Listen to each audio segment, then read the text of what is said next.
Good morning, everybody, and welcome, and a warm welcome to those who've turned up, and there would have been a warm welcome for those who've probably been told not to turn up.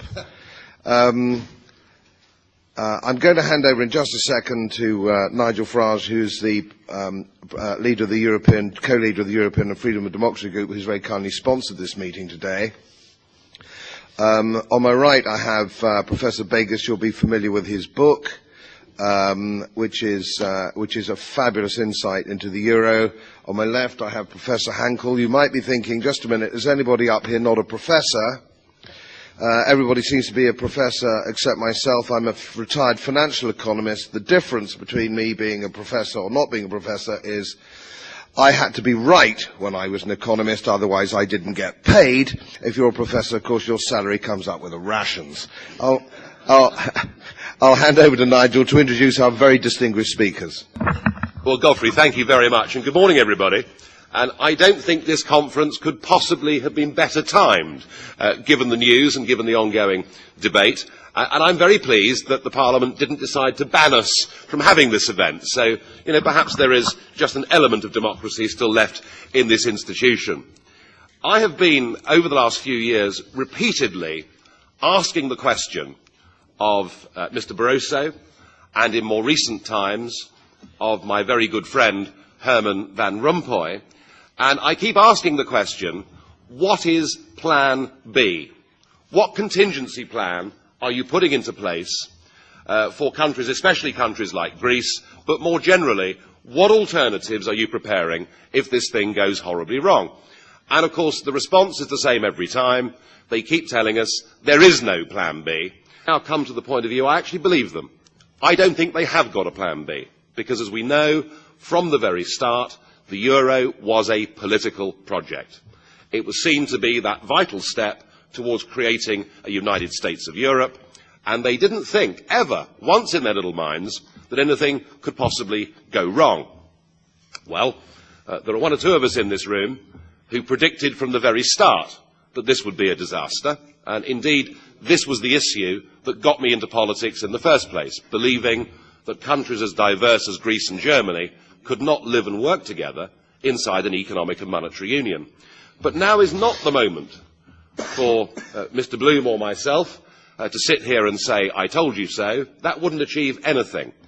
Now is the moment for us, as the really good Europeans, and I mean that, because what happens in every country in Europe matters. And I think that democracy is under threat in some of our European countries. Certainly economically, we appear to be on the brink. And so what this conference today is about a constructive engagement, is preparing an argument and looking at alternatives for when inevitably some countries have to leave the Eurozone. And so we're very, very pleased, delighted to have two distinguished speakers to come and join us today to try and kick this debate off. Firstly, Professor Wilhelm Hankel, who I shared a platform with in Berlin last year. He was one of the 4 German professors that took the court case to Karlsruhe, arguing that the bailouts were in fact in direct contravention of the treaties.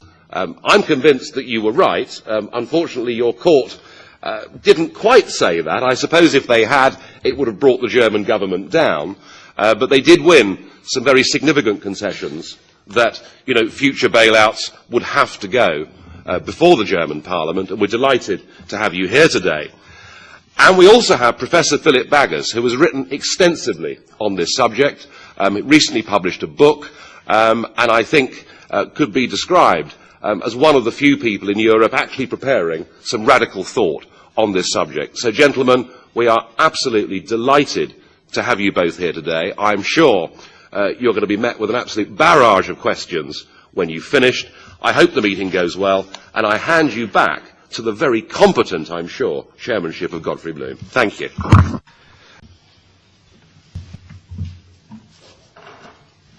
Mr. Farage, if you might identify yourselves. We don't need Nigel to identify himself, but if you do have a question, it would be nice if you did. Thank you, Chairman. This new idea that the bailout fund is going to be geared up with support by the ECB to a sort of 5 times its current size, giving the new bailout fund the firepower of €2 trillion, has been described by former Chancellor Norman Lamont in the British press this morning as nothing but a giant Ponzi scheme. And I'd like to ask our panellists, do they agree with Lord Lamont's view? But in practical terms, can this idea work? That's question number one. And question number two is, we hear senior voices in Germany, right up to the President, being very deeply critical of all that is happening, questioning what is happening to German democracy itself. When are we going to see a political movement in Germany saying much the same thing? I don't at the moment see one.